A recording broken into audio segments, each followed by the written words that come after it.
கிறிஸ்துவுக்குள் பிரியமானவர்களே, இப்பொழுதும் ஒரு வேத வசனத்தை நான் உங்களுக்காக வாசிக்கிறேன். சங்கீதம் 113 அதிகாரத்தினுடைய 7வது வசனம் 8வது வசனம். அவர் சிறியவனை புழுதியிலிருந்து தூக்கி விடுகிறார், எளியவனை குப்பையிலிருந்து உயர்த்துகிறார், அவனை பிரபுக்களோடும் தமது ஜனத்தின் அதிபதிகளோடும் உட்கார பண்ணுகிறார் என்று சொல்கிறதான ஒரு அழகான ஒரு வேத வசனத்தை நாம் இந்த இடத்துல நாம் வாசிக்கிறோம். அவர் சிறியவனை புழுதியிலிருந்து தூக்கி விடுகிற தேவன் என்று சொல்லி, அதாவது எளியவர்களை குப்பையில் இருப்பவர்களை அவர் உயர்த்தி என்ன செய்கிறாராம், அவனை பிரபுக்களோடும் தமது ஜனத்தின் அதிபதிகளோடு கூட ஆண்டவர் என்ன செய்ய போகிறார், உட்கார வைக்க போகிறார் என்று சொல்லி இந்த சங்கீதக்காரர் தாவீது ராஜா நமக்கு தெளிவான ஒரு காரியத்தை நமக்கு கற்றுக் கொடுப்பதை பார்க்க முடிகிறது. எனக்கு நம்முடைய வாழ்க்கையில் உயர்வு வேண்டும் என்று சொல்லுகிற எண்ணம் அநேக பேருக்கு உண்டு. ஜீவிதத்தில் எப்படியாவது ஒரு முன்னேற்றத்தை நான் காண வேண்டும் என்று சொல்லி, ஜீவிதத்தில் என்னுடைய தலைமுறைகள் என்ன செய்ய வேண்டும், உன்னதமான இடங்களுக்குள்ளே என் தலைமுறைகள் உட்கார வைக்க வேண்டும், அவர்கள் ஆசீர்வதிக்கப்பட வேண்டும், அவர் இந்த பூமியிலே பழகி பெருக வேண்டும் என்று சொல்லுகிற அந்த எண்ணங்கள் எல்லாமே நம்முடைய அடிஸ்தானமாக இருப்பதை நாம் பார்க்க முடிகிறது. அப்போ இந்த உயர்வு எனக்கு வேணும் அப்படின்னு சொன்னால் நான் எதை செய்ய வேண்டும் என்று சொல்லி நமக்கு தெரிவது கிடையாது. இந்த உயர்வு வேணும் என்று சொன்னால், ஒருவேளை நம்மளுக்கு பணம் இருந்தால் எனக்கு உயர்வு வரும் என்று சொல்லி நம்ம நினைக்கிறோம். சொத்து தான் ஆஸ்திகள் இருக்கும்போது எனக்கு உயர்வு வரும், இல்லை நல்ல உறவுகள் இருந்தால் எனக்கு உயர்வு வரும், இல்லை அரசியல்வாதிகளை தெரிந்தால் எனக்கு உயர்வு வரும் என்று சொல்லி, இப்படிப்பட்ட சிந்தனையின் அனுபவத்துக்குள்ளே தான் இன்றைக்கி என்ன செய்கிறார்கள், கிறிஸ்தவர்களும் எல்லா மனிதர்களும் போய்கொண்டிருக்கிறதான ஒரு அனுபவத்தை பார்க்குறோம். இன்றைக்கி முக்காவாசி பேருடைய ஜீவிதத்தை நம்ம எடுக்கிறோன்னு சொன்னால், பணத்தை வைத்து எதை வேண்டாலும் சாதிக்கலாம் என்று சொல்கிற ஒரு எண்ணத்தை பார்க்கிறோம். ஆனால் இந்த பணத்தை வைத்து எதையெல்லாம் நாம் செய்ய வேண்டும் என்று சொல்லி நினைத்தாலுமே அது எல்லாம் ஒரு குறிப்பிட்ட காலத்துக்கு பிற்பாடு என்ன செய்யப்படும், அதெல்லாம் மாயத்தை போல மாறிவிடுகிறதான ஒரு அனுபவத்தை பார்க்குறோம். அப்போ அந்த மாயத்தை போல மாறிவிடும் எனக்கு உயர்வு எங்கேருந்து வரப்போகுது, என்ற உயர்வுனால் அது என்ன பிரயோஜனம் இருக்கிறது? ஒருவேளை அந்த உயர்வு எனக்கு இருக்கும் என்று சொன்னால், உலகத்தில் இருக்கிற உலக மனிதர்கள் என்ன செய்யலாம், என்னை மேன்மையாக பேசலாம். ஆனால் இவங்கெல்லாம் இதெல்லாம் எப்படி ஒரு குறிப்பிட்ட சில நாட்களுக்குள்ளாக எல்லாம் அழிந்து போவதை நாம் பார்க்க முடிகிறது.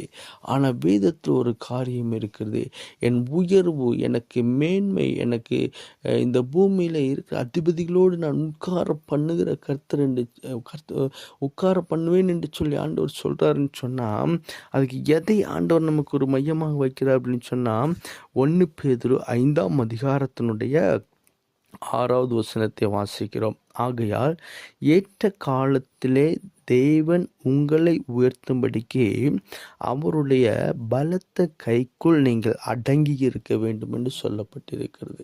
இது சாதாரணப்பட்ட ஒரு மனுஷனை பார்த்த ஆண்டவர்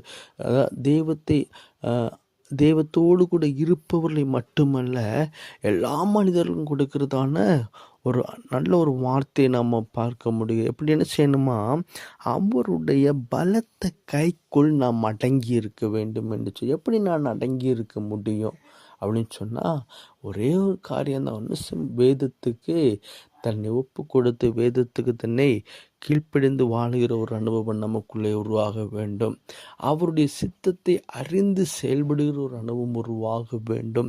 நான் ஒரு காரியத்துக்கான ஆண்டவர்கிட்ட நான் செபிக்கிறேன்னு சொன்னால், ஒருவேளை அந்த செபிப்பதற்கு கால தாமதங்கள் ஆகலாம்.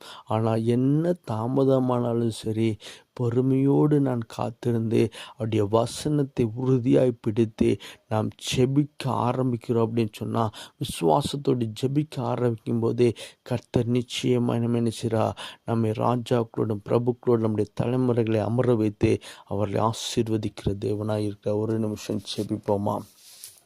மகா இரக்கமும் கிருபை நிறைந்ததான் எங்கள் அன்பின் பிதாவே, அப்பா, நீ உயர்த்துகிற தேவன் ஆண்டவரே, குப்பையிலிருந்து உயர்த்துகிற தேவன் ஆண்டவரே, ராஜாக்களோடும் பிரபுக்களோடும் தேசத்தின் அதிபதிகளோடும் அமர பண்ணுகிற தேவன் ஆண்டவரே, அதற்கு நாங்கள் உம்முடைய வசனங்களுக்கு ஒப்பு கொடுத்து வார்த்தையில் கீழ்ப்படிந்து நடக்க வேண்டும் என்று சொல்லி தெளிவான ஒரு சிந்தனை நீர் கொடுத்ததற்காக உமக்கு ஸ்தோத்திரம். வார்த்தைகளை கேட்கிற பிள்ளைகளை என் தேவன் நீங்கள் ஆசீர்வதிக்கும்படியாக செபிக்கிறோம். பலவீனத்தோடு இருக்கிற பிள்ளைகளை ஆசீர்வதிங்கப்பா. உடைய பிள்ளைகள் மகிமையான காரியங்களை வெளிப்படுத்துங்கப்பா. போக்கில் வருடைய கிருபை கூட இருக்கட்டும். அன்றே படிக்கிற பிள்ளைகள், பரீட்சை எழுதுகிற பிள்ளைகளுக்கு ஞானத்தை தரும்படியாக செபிக்கிறோம். இந்த நாளை உடைய கரங்கள் ஒப்பு கொடுத்து செபிக்கிற கர்த்தர் ஒவ்வொரு பிள்ளைகளையும் ஆசீர்வதித்து இந்த நாளுக்குள்ளான நன்மைகளை அவள் சுதந்திரித்துக் கொள்ள என் கர்த்தர் உதவி செய்வதற்காக சோதரா. இயேசுவின் மூலம் ஜெபங்கள் நல்ல பிதாவே. ஆமேன், ஆமேன், ஆமேன்.